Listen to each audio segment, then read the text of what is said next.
Tidak salat duha dan berapa rakaat salat duha. Bismillahirrahmanirrahim. Qala al-musannif rahimahullahu ta'ala wa nafa'ani wa iyyakum bi ulumihi fid darin amin ya rabbal alamin. Di antara sembahyang sunat yang harus dipelihara ialah sembahyang duha. Sekurang-kurang sembahyang duha ialah 2 rakaat dan sebanyak-banyak ialah 8 rakaat, dan pada pendapat yang setengah lain hingga 12 rakaat, manakala kelebihan yang amatlah besar. Jadi ini solat sunat duha. Dan solat sunat duha ni antara amalan Nabi SAW yang tak pernah tinggal, tak pernah miss. Pada tiap-tiap hari ada je solat sunat duha. Dan kebiasaan Nabi akan solat 8 rakaat. Nabi akan solat 8 rakaat. Tapi takkan Nabi nak kena 8 je, rusak banyak tu. 2 sekurang-kurangnya. So kalau kata kita mampu untuk buat 2 je. Tak payahlah hari ni belajar buat 8 rakaat, tiba-tiba besok buat 8 terus. Lepas tu esok tak buat lah. Kenapa tak buat lah? Isteri dia penat dah yang ada. Memang nanti bantai rapat terus. Sebab tu kadang-kadang kita tengok kenapa Ramadan orang mula-mula tu paling ramai. Seminggu paling awal tu ramai. Masuk minggu kedua kurang lah. Pasal dia pulun habis-habisan pada satu Ramadan tu. Tapi cuba dia pulun awal lagi sebelum Ramadan. Syaban ni dah masuk Rejab dah. Rejab dia start pada sekarang. Tapi bukanlah start Tarawih tu Ramadan je. Maksudnya start dekat sini solat-solat sunat. Start datang masjid, start buat qabliyah, ba'diyah, supaya nanti bulan Ramadan tak terkejut. So bila terkejut bulan Ramadan, satu Ramadan tu semua orang buat ibadat. Sebab pasal apa boleh buat ibadat? Pasal dia tengok semua orang buat. Dan itulah yang kalau kita pergi ke Mekah Madinah pun kan, kita pergi ke Mekah Madinah, kita automatik tukar. Sebab semua orang beribadat, kena tengok semua orang sembahyang, tak ada orang tinggal dalam rumah.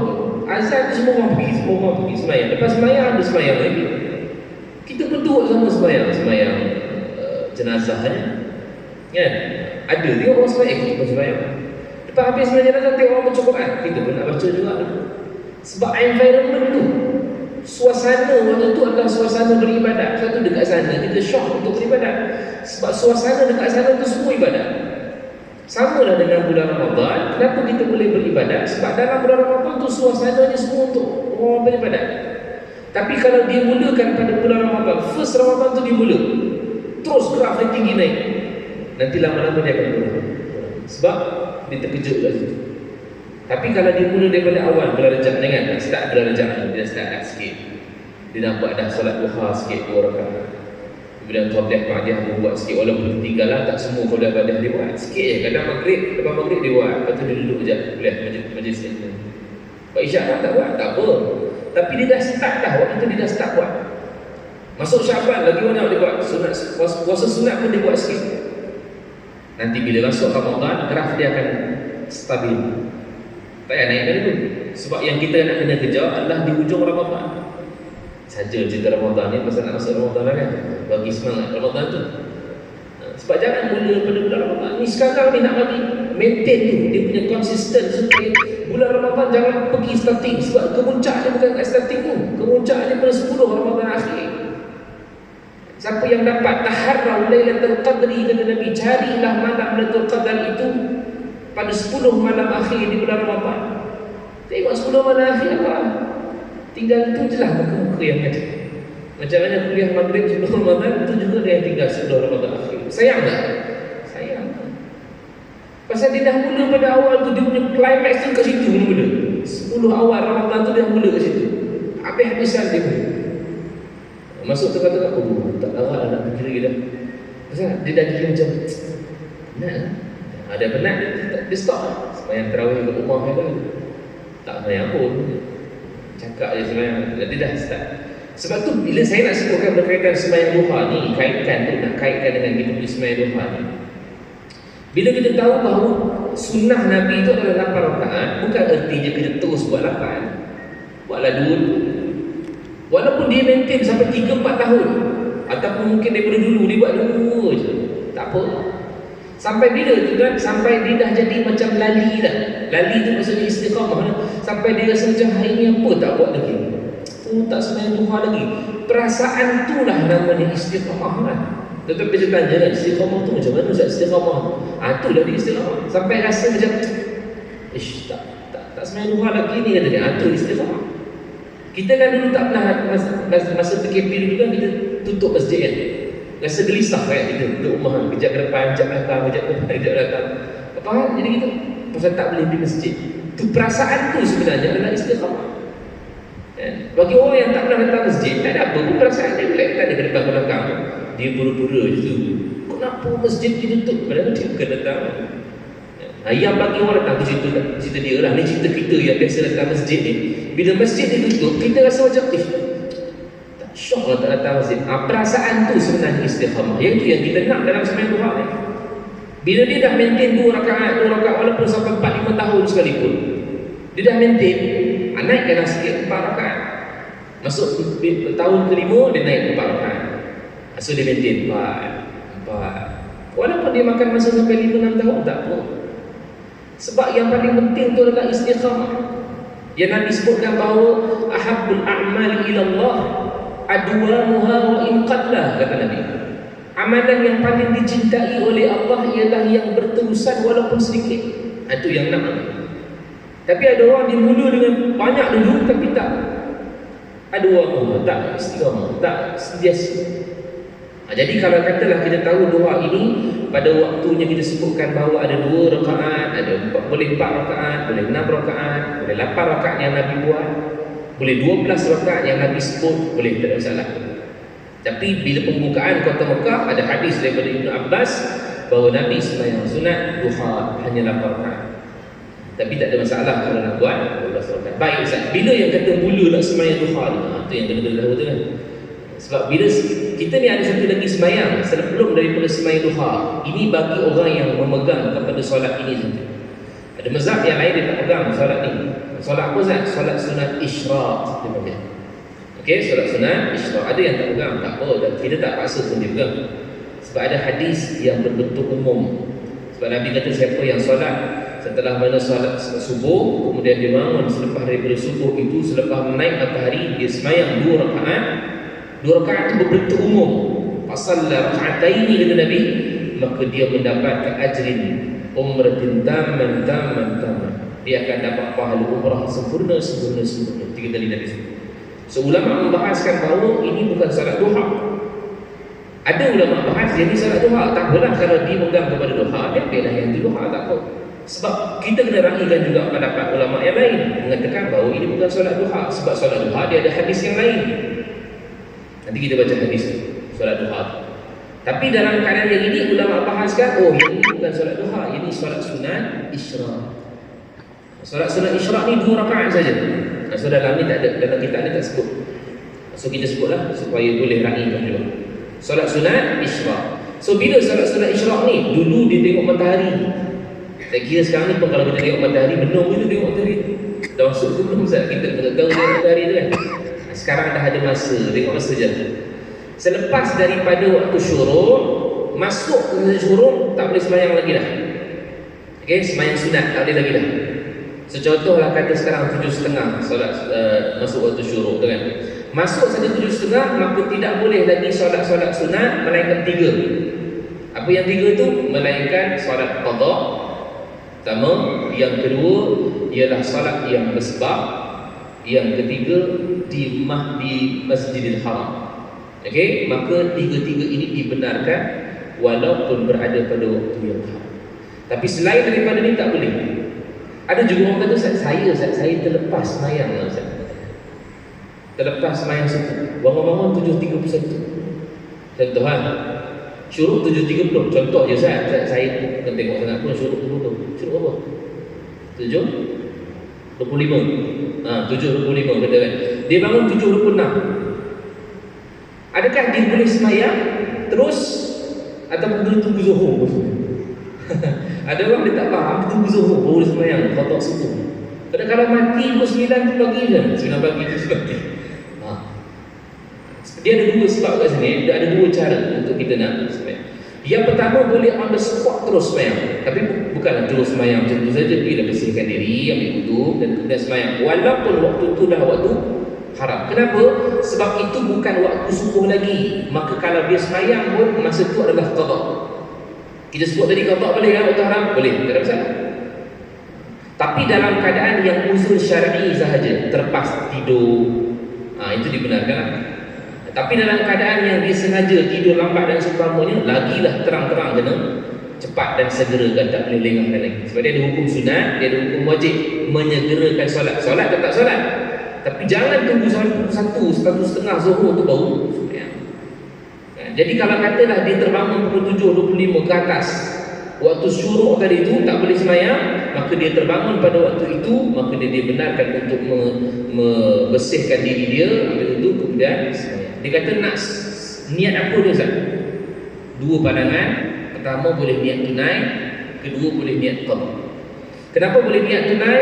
Kerana tidur tadi bukan dengan sebab dia nak tidur, dia tertidur. Sebab tu Nabi sebut kan, yang dimaafkan ketika mana dia tertinggal solat, dua sebab saja. Yang pertama adalah kerana tertidur, yang kedua kerana terlupa. Dan tertidur ni pun perbahasannya panjang lah. Bukan tertidur, dah bangun dah, pukul 6:30 tu dah bangun dah. Kita punya perayaan macam tu kan, 5 minit lagi saya bangun balik. Dah bangun dah, 6:35 pun dah bangun dah. Ditambah lagi 5 minit, terlajak tu habis dah. Ayam tu memang tak ada tunai dah lah. Ni yang memang betul-betul tidur pukul 10, 11, memang biasa bangun lah. Entah macam mana hari tu boleh terlajak, tak tahulah. Mungkin terlepas nak kunci jam ke, atau memang kunci jam tapi rupanya bawah bantal jam dia, tak dengar. Bangun-bangun memang terlajak habis dah. Maka dibenarkan untuk dia berniat dengan niat tunai. Dan kedua boleh niat qada pasal apa? Pasal bukan waktu dia lagi. So dua boleh, tak ada masalah pun. Tuan kalau tanya, habis Ustaz kami nak pakai niat tu, pulang tuan-tuan lah, kan ada dua tu. Takkan saya pula nak kena pilih tu tuan-tuan. Maksudnya macam tu lah kan, dah ada dah keputusan, kita dah bagi dah ni boleh ataupun tidak. Boleh niat tunai pasal apa? Pasal sebab uzur syar'i tadi. Sebab kita tak nak pun tidur tetapi tertidur sampai terlajak. Dan yang keduanya boleh mengqadakkan niat itu kerana bukan daripada waktu. Jadi disebabkan itulah dibenarkan untuk sembahyang. Baik. Kemudian dalam keadaan macam tu kita tahu pada waktu syuruk itu bila yang bermulanya waktu isyraq, iaitulah 12 minit setelah masuknya waktu syuruk. So waktu syuruk masuk tak boleh sembahyang apa-apa.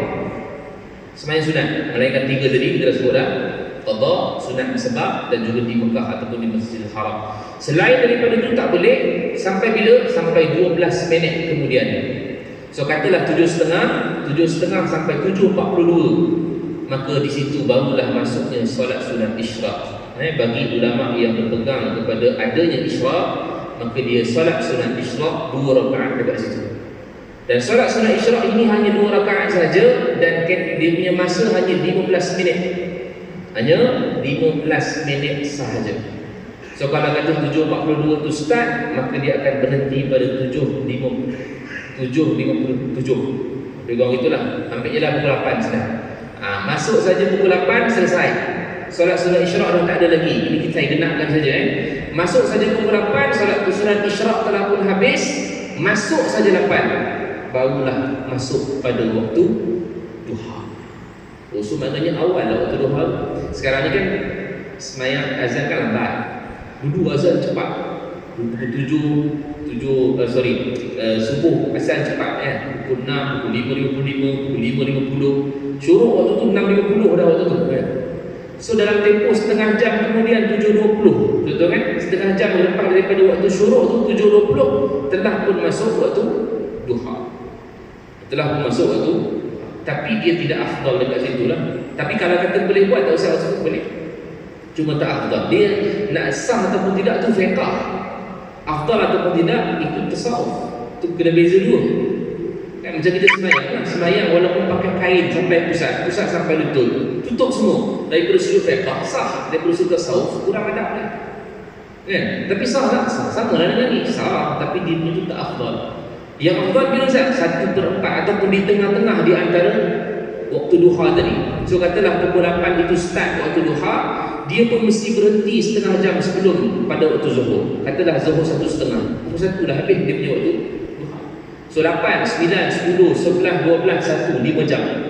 So dekat tengah-tengah dia adalah 2 jam setengah, lebih kurang pukul 10 ke 10:30. Itu adalah waktu yang afdal untuk sembahyang.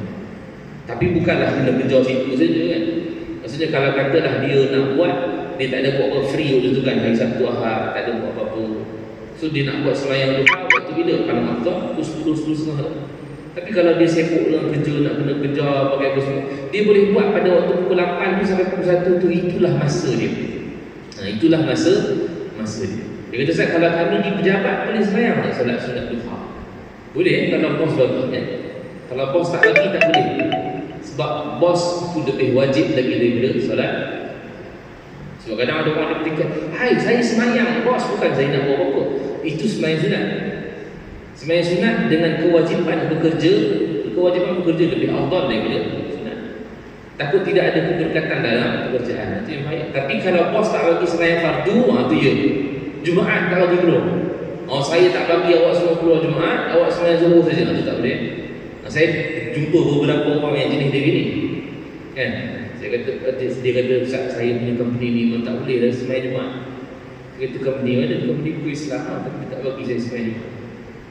Saya kata, berhentilah, cari dia lain. Sebab dia tak hormat agama kita, itu je. So takkan nak duduk orang macam ni. Yalah, tak boleh betul susah nak cari kerja, Ustaz, tak apa. Kalau kata nak stay kat situ, ada jalan keluar, stay lah dulu, tak apa. Cuma bagi pandangan saya kata macam dia tak hormat agama kita. Sekarang ni pun macam isu bakal Quran dan umpamanya baru muncul balik ni. Dulu lagi dah ada dah. Tapi sekarang ni lagi dia buat lagi penghinaan pada agama kita. Tak bagi orang keluar sembahyang Jumaat. Padahal tahu dah hari Jumaat tu memang hari orang Islam nak pergi sembahyang, tak bagi. Itu mana menghina tu. So maknanya buat apa lagi kat situ? Dan kalau itu sebab kita katakan bahawa kalau kata sembahyang fardu, ya. Tapi kalau solat sunat duha ataupun apa-apa saja solat sunat, maka yang wajib adalah kena ikut. Kalau bos bagi, silakan. Kadang bos tak bagi sebab kita sembahyang duha lama sangat tu, insya-Allah. Daripada pukul 9 sampai pukul 12 sembahyang duha kan. Lama sangat. Saya sembahyang duha apa? Bukan sembahyang, tu tidur dalam sebuah tu. Nak kata lapar tu anak sampai 3 jam sembahyang. Itulah masalah kita ni kan. Bila bagi cat, dia buat macam tu. Itu yang bos tak bagi. Okey, jadi itu waktu dia. Baik, saya nak bagi tahu berkaitan dengan solat ini kerana ini adalah hadis Nabi SAW yang Nabi pesan kepada Abu Hurairah radhiyallahu anhu.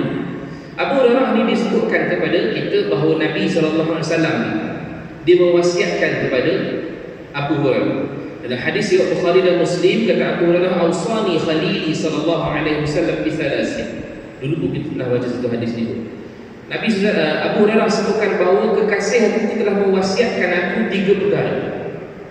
Yang pertama kata Nabi sallallahu alaihi wasallam kepada Abu Hurairah, "Siyami salasatin ayyam min kulli syahr." Puasa 3 hari setiap bulan. Puasa 3 hari pada setiap bulan. Berapa aku kita pernah baca hadis ni? Puasa 3 hari setiap bulan, yang ini adalah puasa ayyamul bid. Itulah hari-hari putih. Bila? 13, 14 dan 15 setiap hari bulan. 13, 14, 15 Muharram, 13, 14, 15 Safar, 13, 14, 15 Rabiul Awal sampai habis. Okey, jadi itu antara waktu yang dipanggil sebagai 3 hari puasa sebulan. Kemudian yang keduanya kata Nabi kepada Abu Hurairah, ni poin kita waraqatul duha, dan solat sunat 2. Solat sunat duha 2 rakaat. Ini pesanan kepada Abu Hurairah. Solat sunat 2 rakaat. Nabi tak suruh 12. Nabi tak suruh 8. Nabi suruh 2 je. Jadi sebenarnya 2 rakaat. Sebab itu adalah Nabi anjurkan kepada Abu Hurairah, tapi Nabi buat lebih lagi daripada apa yang dianjurkan. Sebab Nabi itu ditunjuk contoh yang lebih banyak. Dan yang ketiganya adalah wa an autira qabla an anam, iaitulah yang ketiganya ialah salat witir sebelum kamu tidur.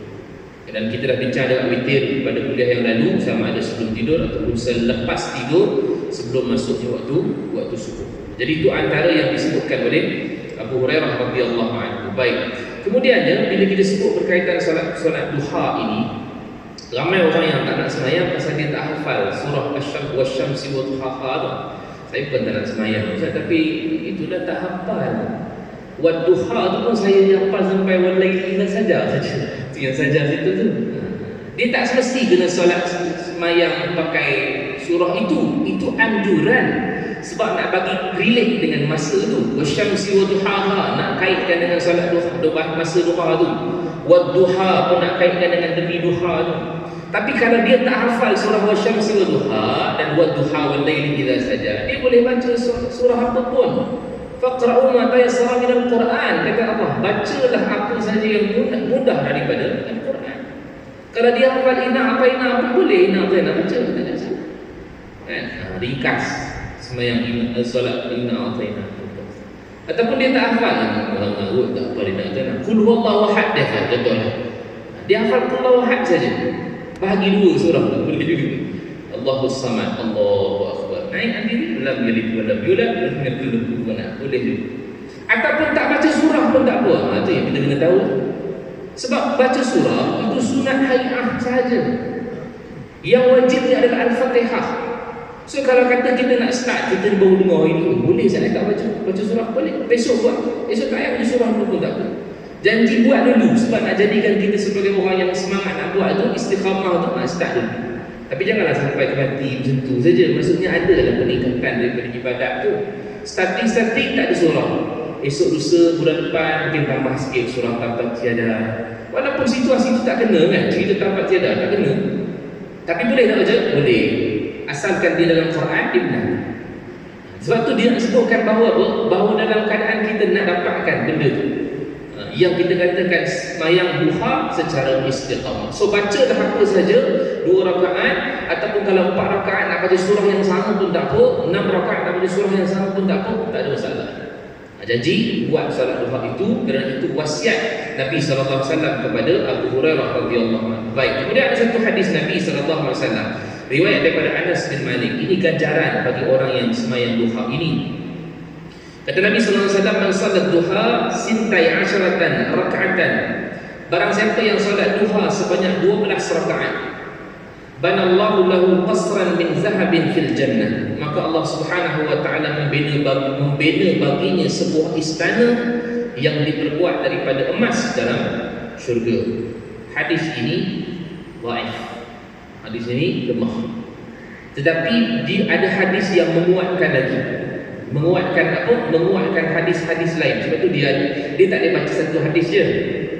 Kalau kita belajar buat hadis, dia banyaklah guna sangkut paut. Walaupun hadis itu adalah hadis yang lemah, dhaif, tapi ada hadis lain yang menguatkan lagi, dia boleh naik status itu menjadi hasan. Tapi ini orang awam tak perlu tahu pun tak apa dah, sebab nanti pening kan.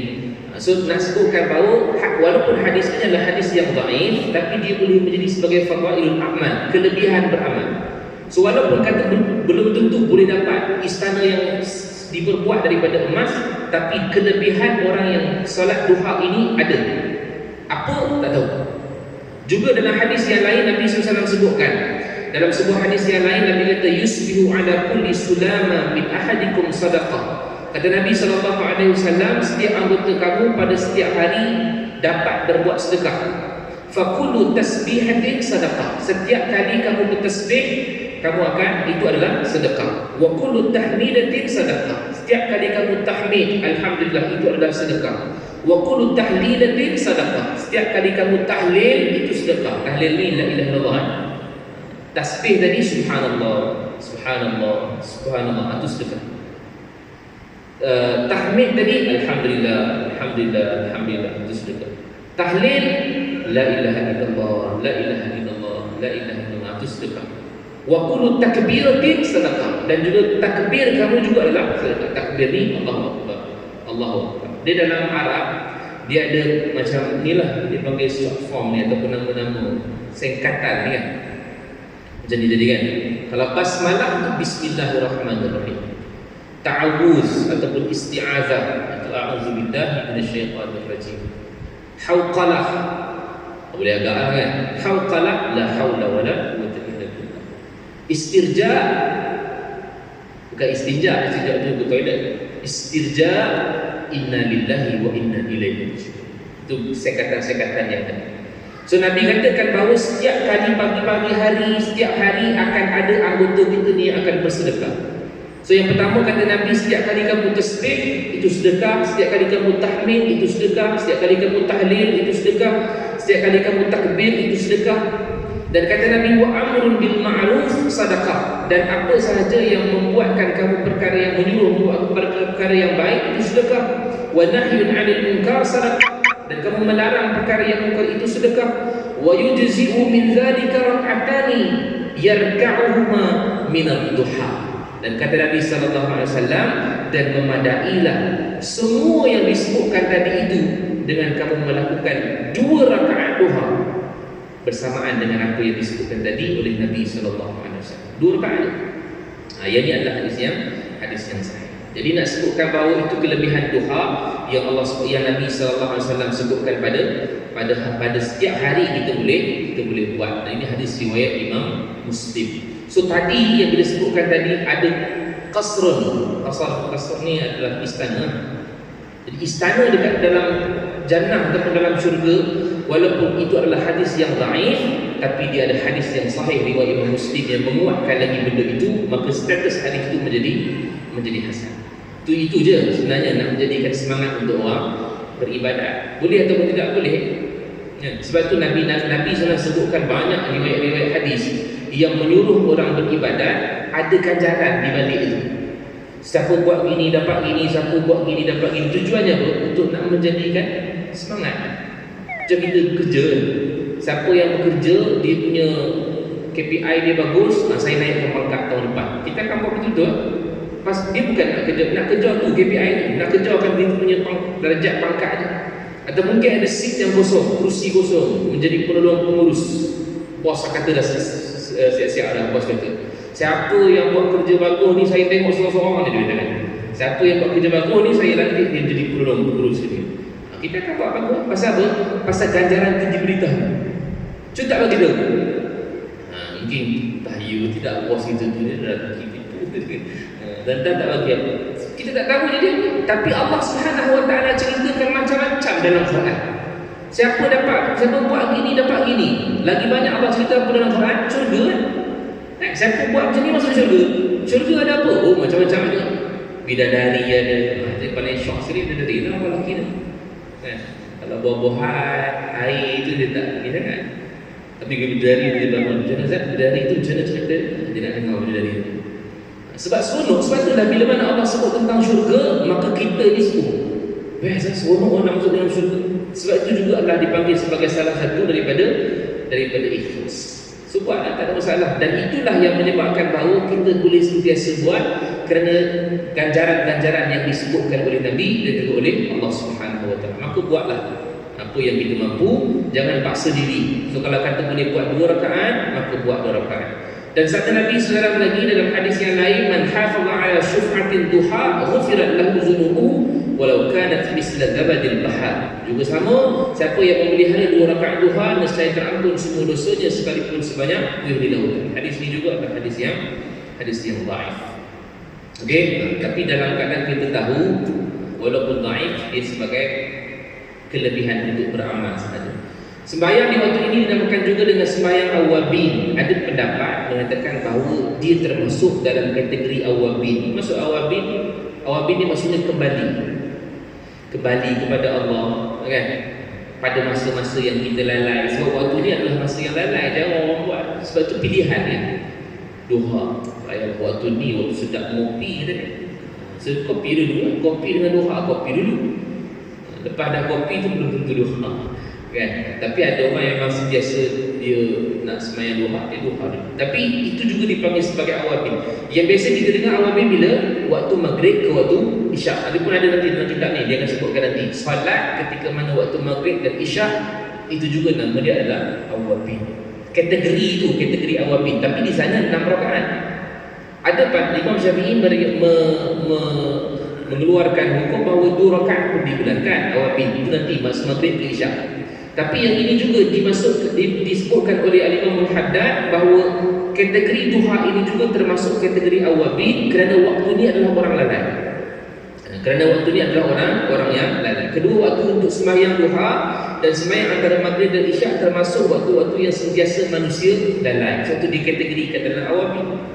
Kategorikan dalam awabin maksudnya kategori orang yang kembali kepada Allah Subhanahu Wa Taala.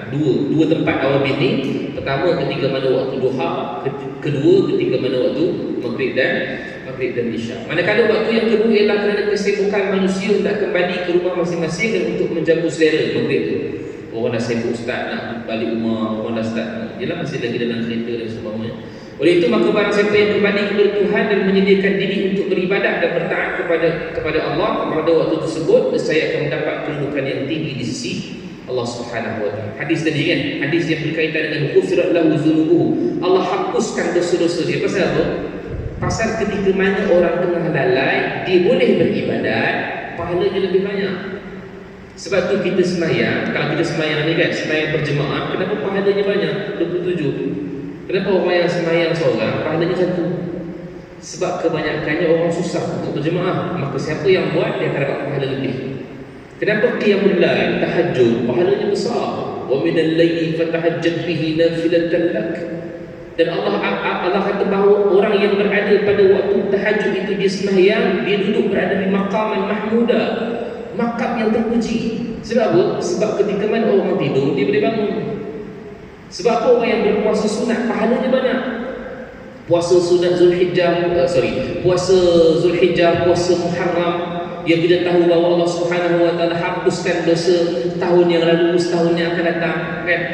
Ada puasa-puasa setahun ni kan. Kenapa banyak? Sebab ketika mana nak puasa situ orang lain tak puasa, dia boleh puasa, maka pahalanya banyak. Sebab tak ramai orang buat. So bila orang tak ramai buat, maka tawaran yang Allah bagi itu besar kan? Sebab itu banyak. Dan itulah sebab kita pun guna benda yang sama. Kita tahu zaman Nabi SAW sendiri itu orang-orang kafir Quraisy dia guna benda yang sama. Sebab benda susah dapat, tawarannya tinggi. Ketika Nabi keluar daripada rumah nak pergi ke Madinah kan, dah dikepung dah 12 kabilah yang ada dalam rumah Nabi SAW, di rumah Khadijah. Dah dikepung dah dalam rumah Nabi SAW. Tiba-tiba Nabi boleh keluar. Riwayat yang dhaif, Nabi baca apa? وَجَعَلْنَا مِنْ بَيْنِ أَيْدِيهِمْ سَدًّا وَمِنْ خَلْفِهِمْ سَدًّا فَأَغْشَيْنَاهُمْ فَهُمْ لَا يُبْصِرُونَ. Itu riwayat dhaif tapi dalam kitab-kitab sirah popular, boleh tak salah. Sirah je. Tapi banyak orang pakai. Mana? Selalu pakai bila balik kampung. Ustaz balik kampung baca ayat ni kan? Surah Yasin ayat ke-9 kan? Pasal apa baca pula? Kalau kita baca Ustaz, speed track tak nampak apa ke dia? Itu speed track nampak. Dia tak tahu, polis tu dia baca dulu, polis tu. Sebelum dia cecuknya speed track tu, polis tu baca dulu. Waja'alna, dia kata siapa yang tak nampak apa-apa. Dia kata, itu ayat. Dia bukan untuk kepentingan tu. Dan sebenarnya bukan ayat itu sahaja. Kalau kita tengok dalam kitab dan surah Al-Isra sendiri itu Allah kata wa idza qara'tal Quran, bila kamu baca Al-Quran, maka kami akan jadikan di antara kamu dengan orang yang la yu'minu bil akhirah dan tidak beriman kepada hari akhirat, hijaban mastura, satu hijab yang tak nampak. Ayat itu menguatkan lagi surah ayat yang ke-9 surah Yasin tu. Tapi kalau nak amal surah Yasin itu boleh, tak ada masalah. Saya tak kata tak boleh. Satu ayat Quran juga kan. Wa idza qara'tal Quran, siapa yang baca apabila kamu membaca Al-Quran, bermaksud sama jugalah wa ja'alna bi'aidihi, itu juga ayat Quran. Tetapi maksud di sini ialah Al-Quran tu 114 surah, 6000 lebih ayat, 30 juzuk tu yang diamalkan. Maka Allah akan jadikan hijaban mastura, satu hijab yang tak nampak bagi orang yang nak buat kejahatan pada dia. Dan secara hikmahnya Nabi baca ayat Quran tu yang menjadikan tenang dia keluar daripada rumah, tak nampak apa-apa. Al-Quran tu bukan ayat tu semata-mata, tapi Al-Quran tu itu yang ulama nak ketengahkan ya. Tapi orang kita ni kan suka ayat-ayat ni kan. Ustaz ayat apa Ustaz sebut tadi, saya pernah belajar juga satu tempat muslimat muslimat bukan muslim. Ayat apa Ustaz baca tadi, habis kuliah dia jumpa. Dia kata ayat Isra ayat begini. Pasal tu baca, saya nak baca Ustaz sampai saya nak sembunyi dengan suami saya di rumah dia. Pasal nak suami saya suruh buat macam-macam, masak ni goreng, nanti tarik semua dia nak. Jadi saya baca ni biar suami saya tak nampak saya di rumah. Itu salah kan? Dia nak guna benda tu untuk kepentingan tak tenang. Dia nak sebutkan bahawa itu digunakan adalah ketika mana nak menyelamatkan daripada perkara yang tidak baik. So apa yang saya nak katakan tadi, bila dia terlepas daripada rumah dia, maka besok pagi tu bila orang-orang 12 kabilah tu jumpa balik dengan Umayyah bin Khalaf, Abu Jahal, terlepas dah. So tawaran pun dibuka. Itu tawaran besar. Berapa banyak kan ditawarkan. Siapa yang jumpa Muhammad sama ada hidup atau mati, kami akan bagi dia mi'atun naqah, 100 ekor unta. Milioner tu kan, seekor unta pun kita belum tentu boleh buat korban. Yang kata seekor unta, seekor lembu pun payah menang seekor lembu. Kan, 4,000, 5,000. Sebahagian pun menang, sebahagian pun. Tahun lepas sebagian 800 orang tadi. Siapa nak masuk sebagian? Berapa je? 800 kan? 800 lah. Dia menang tu. Kira dulu. Esok saya beri keputusan. Esok lenyap terus sampai sekarang. Sebahagian pun susah nak masuk. Maksudnya apa? Bukan lembu ni yang ditawar ni. Unta, nakah unta. Jadi kalau kata sebut 100 ekor unta, benar kan? Tapi dapat tak? Tak dapat pun. Yang jumpa siapa? Riwayat yang Mu'aif juga sebut yang jumpa adalah Suraqah bin Malik. Ini banyak sebutkan dalam kitab Ar-Rahiqul Makhtum juga sebut. Suraqah bin Malik jumpa Nabi SAW. Tapi ketika itu dia dapat hidayah. Sebab saya nak kaitkan apa tadi? Dia punya tawaran. Siapa yang mendapat, siapa yang boleh buat, maka tawaran dia hebat, tawaran dia besar. Samalah dengan yang kita sebutkan ini, bahawa bila mana dia mampu buat, maka tawaran dia besar. Itulah sembahyang duha yang diberikan oleh Allah Subhanahu Wa Taala kepada kita. InsyaAllah kita bila dalam pada azan dan kita sambung sikit berkaitan dengan solat sunat. Kalau itu solat sunat duha yang popular yang kita boleh lakukan. Saya nak masuk sikit berkaitan dengan solat sunat tasbih.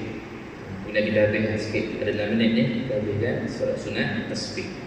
Kata Imam Muhaddad rahimahullah ta'ala, solat tasbih dan di antara sembahyang-sembahyang sunat yang amat digalakkan oleh agama, iaitulah 4 rakaat. Ada banyak riwayat yang menunjukkan keutamaan sembahyang ini, dan barang siapa yang mengerjakan akan diampunkan oleh Allah dosanya yang lalu dan yang akan datang. Dan hadis yang panjang berkaitan dengan solat sunat tasbih ini baik. Sunat tasbih ini juga ada khilaf para ulama, sama ada ia betul-betul boleh dilakukan, sahih, hasan ataupun dhaif ataupun palsu. Tak ada. Tapi ada hadis yang diriwayatkan oleh riwayat Abu Daud, Ibnu Majah dan juga Imam Tirmizi. Cuma daripada sudut statusnya ada pelbagai. Kita baca dulu hadis dia bagi kita nampak gambaran. Memang ada hadis, tapi status hadis itu ada perbezaan ulama. Baik. Kata Nabi SAW kepada pakciknya Abbas. Nabi ada pakcik ramai, ada Abbas, ada Al-Haris, ada Hamzah, ada Abu Lahab. Ini semua pakcik-pakcik Nabi yang bukan sama mak dengan Abdullah. Lain. Bapa sama Abdul Muttalib, tapi maknya lain. Sebab Abdul Muttalib ni kahwin sampai 6 orang isteri. Waktu tu tak ada ni lagi, tak ada masalah. Tapi nak sebutkan bahawa ramai anak daripada kalangan Abdul Muttalib. Yang sama mak dengan sama ayah dengan Abdullah adalah Abu Talib saja. Abu Talib dengan Abdullah itu sama mak dengan sama ayah dengan Abdullah. Sebab itulah lepas meninggal Abdul Muttalib, Nabi dihantarkan kepada siapa? Abu Talib. Kenapa tak hantar pada Al-Haris? Al-Haris anak pertama Abdul Muttalib. Kenapa tak hantar ke Al-Abbas? Sebab dia mak lain. Okey, itu adik-beradik tiri kepada Abdullah. Yang adik-beradik kandung betul adalah Abdullah saja. Abu Talib saja. Baik, kemudian disebut kepada pakcik dia, wahai pakcikku, aku ingin memberikan kepada engkau satu amalan. Dan aku sangat sayang pada engkau. Saya bacakan dia punya terjemahan, hadisnya panjang. Dan aku sangat ingin melakukan 10 perkara ataupun 10 sifat yang mana jika kau buat ini, Allah akan ampunkan semua dosa kau daripada awal sampai akhir, yang terdahulu dan yang terkemudian, yang sengaja ataupun tak sengaja. Maka Nabi kata kepada Al-Abbas, wahai Al-Abbas, maka aku galakkan engkau untuk semayang 4 rakaat. Maka pertama sekali engkau bacalah pada setiap rakaat itu akan surah Al-Fatihah dan juga surah. Apabila engkau sudah selesai membaca di rakaat pertama dan berdiri, maka ketika itulah kamu menyebutkan subhanallah walhamdulillah wa la ilaha illallah wallahu akbar 15 kali. Kemudian engkau rukuk, kemudian baca rakaat, baca rukuk tadi subhana rabbiyal azim wa bihamdihi, habis baca, maka ketika itu kamu baca lagi subhanallah walhamdulillah wa la ilaha illallah. Dipanggil apa ni? Dipanggil al-baqiyatus salihat. Tu kalimah tu subhanallah alhamdulillah wa la ilaha illallah Allahu akbar, tu nama dia al-baqiyatus salihat. Al-baqiyat as-salihat. Dia punya kalimah tu, dia punya kategori dia. Maka ketika rukuk baca sama juga subhanallah alhamdulillah. Naik balik i'tidal pun sama juga subhanallah alhamdulillah 10 kali. Lepas baca sami Allahu liman hamidah. Kemudian sujud subhanallah alhamdulillah subhana rabbil ala wa bihamdihi, habis kena sambung lagi subhanallah alhamdulillah. Saya ingat kita berpengalaman lah untuk solat tasbih ni kan. Biasanya dalam bulan Ramadan, qiyamul lail ada tasbih ni sampai setengah jam atau 40 minit juga dia punya sembahyang ini. Dan itulah satu rakaat dia akan sampai kepada 75 tasbih. Tasbih dari itu, subhanallah, alhamdulillah, dia sampai ke 75. So ada 4 rakaat. Rakaat pertama 75 tasbih, campur-campurkan tadi 15, 10, jadi 75 tasbih pada setiap rakaat. Rakaat kedua pun sama, nanti akan buat benda yang sama, 75 tasbih juga, dah jadi 150. Kemudian masuk rakaat yang ketiga dan keempat, tambah lagi 150, dia akan jadi semua sekali total mesti 300 tasbih. So perbahasan dekat sini ujung sekali, maka jika kalau kata Nabi SAW, kalau engkau mampu, maka untuk menunaikanlah dia, maka lakukanlah dia sekali sehari. Kata Nabi kepada Al-Abbas, pakcik dia. Kalau kamu mampu wahai pakcik, kamu buat sehari sekali. Kalau kamu tak mampu, maka kamu lakukanlah seminggu sekali. Kalau kamu tak mampu, maka kamu lakukanlah sebulan sekali. Dan kalau kamu tak mampu juga sebulan sekali, maka lakukanlah setahun sekali. Ada sikit bahagian belakang riwayat yang lain tak mampu seumur hidup sekali. Betul kan? Pernah dengar yang itu kan? Seumur hidup sekali. Jadi hadis ini riwayat Abu Daud dan juga Ibnu Majah dan Imam Tirmizi. So hadis ini banyak pandangan-pandangan para ulama, boleh buat ataupun tidak. Ada ulama membenarkan buat, antaranya Imam Nawawi. Ini Imam mazhab Syafi'i paling popular. Dalam kitabnya ada sebutkan dia sebagai hasan. Satu lagi dalam kitab lain didhaifkan hadis ini. So dalam keadaan itu kita tahu ada pelbagai ulama yang mengatakan hasan dan juga dhaif. Ini antara kritikan-kritikan daripada ulama berkaitan dengan hadis ini. So kalau kata kita nak beramal boleh tak Ustaz? Boleh. Kenapa boleh? Kerana kita berpegang kepada ulama yang membenarkan. Okey, tak ada masalah. Kalau dia berpegang, saya tak nak Ustaz, pasal ada ulama yang mengatakan palsu. Ada tak ulama kata palsu? Ada juga. So kalau kata dia nak pegang kepada palsu, silakan. Tapi tak boleh paksa orang pegang pandangan dia. Sebab kita ada ulama yang ramai, kita raikan ulama. Sebab kita bukan ulama, kita berpaut pada ulama untuk nak mengiyakan dan membawakan apa yang ada dalam hadis, supaya kita boleh beramal dengan apa yang dibawa oleh Nabi sallallahu alaihi wasallam. Maka ulama-ulama inilah yang fikirkan bagaimana boleh lakukan ini, bagaimana boleh lakukan ini. Itu antara yang disebutkan oleh Imam Nawawi rahimahullahu ta'ala. Dan sebab itulah kita katakan bahawa ada ulama-ulama yang mengatakan bahawa hadis ini adalah hadis yang lemah, dhaif, dan ada yang mengatakan hadis ini adalah hadis yang hasan. Antaranya Abu Musa Al-Madini, Ibn Salah, Al-A'lai dan juga As-Suyuti, di antara 5 imam. Dan juga Imam Nawawi disebutkan tadi, yang disebutkan dalam kitabnya, itulah kitab Al-Azkar dan juga kitab Majmu'. Ini antara popular Imam Nawawi dalam mazhab Imam Asy-Syafi'i. Jadi kalau tuan-tuan nak beramal dengan amalan ini, dia tidak menjadi masalah kerana dia antara yang kita boleh lakukan pada setiap hari. Tak boleh setiap hari, seminggu sekali. Tak boleh seminggu sekali, sebulan sekali. Tak boleh sebulan sekali, setahun sekali. Tak boleh setahun sekali, seumur hidup sekali pun tak apa. Kalau orang tu tak nak buat, tak apa, jangan pedulikan, sebab banyak lagi solat sunat yang kita boleh lakukan. Cuma perbezaan di waktu siang dan waktu malam. Kalau katalah dia buat pada waktu siang, maka dia kena sembahyang straight 4 rakaat, tidak ada 2 salam. Maknanya dia kena buat macam biasa, solat macam Zuhur, Asar, tapi dimasukkan dengan tasbih. Tapi kalau sembahyang malam, waktu malam Isyak ke Subuh, maka dia kena buat 2 rakaat masna, 2 rakaat.